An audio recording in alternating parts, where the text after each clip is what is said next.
Thomas and Percy enjoy working in the docks. They like the sea air and the sound of the gulls.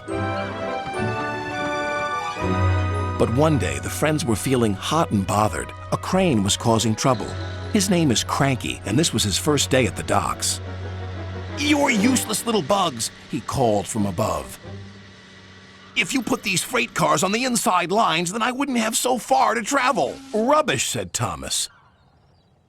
"No crane has ever complained before." "Well, I'm complaining now." And Cranky banged his load down on the quayside.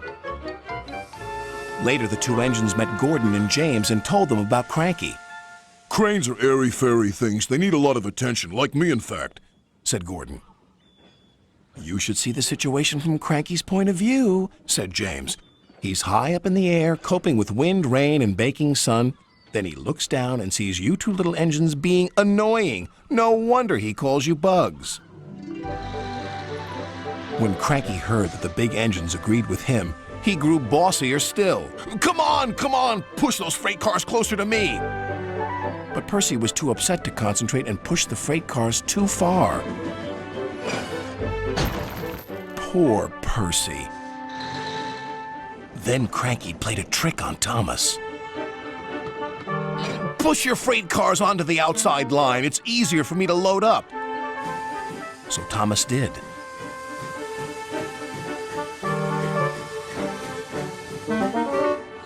But Cranky left the loads beside the freight cars, not in them. "You must have known my arm can't reach you there," complained Cranky. This mix-up caused confusion and delay. Sir Topham Hatt was most upset. "Thomas and Percy, this new crane has an important job to do. I have heard that you have not been helping him today. You will go to your sheds and consider how you will improve yourselves tomorrow." Now Thomas and Percy were upset too.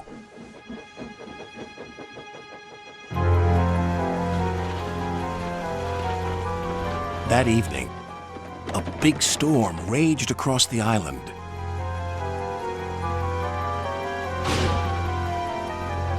Cranky and the engines were trapped at the docks. "We're sure to be safe in this shed," said Duck. But he was wrong. The engines had no idea they were about to be put in great danger by an old tramp steamer. It was out of control and running aground, straight into the sheds.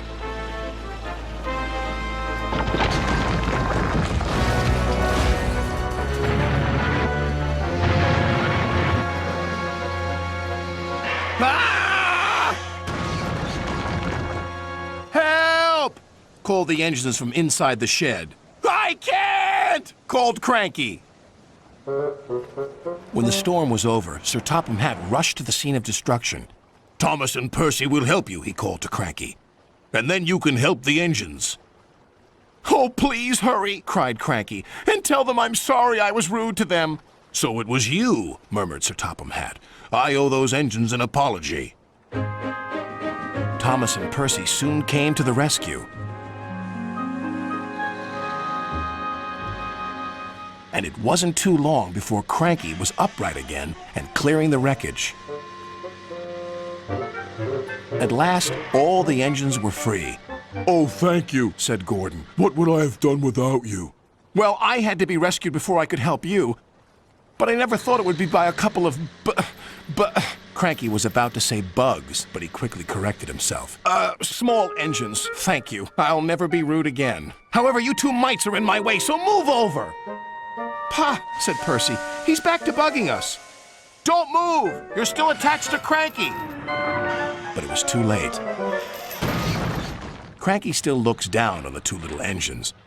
But ever since that stormy night, he never calls them bugs or mites, because he knows they might bite back. Oh my god, now I lost the Niner box? Yo, I'm in last? All because of that bullet bill.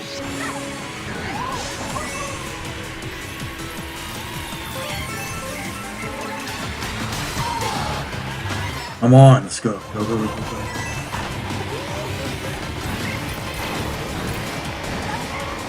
Oh, Donkey Kong. Donkey Kong tried to hit me. into the ocean. And we got 6. That's perfect.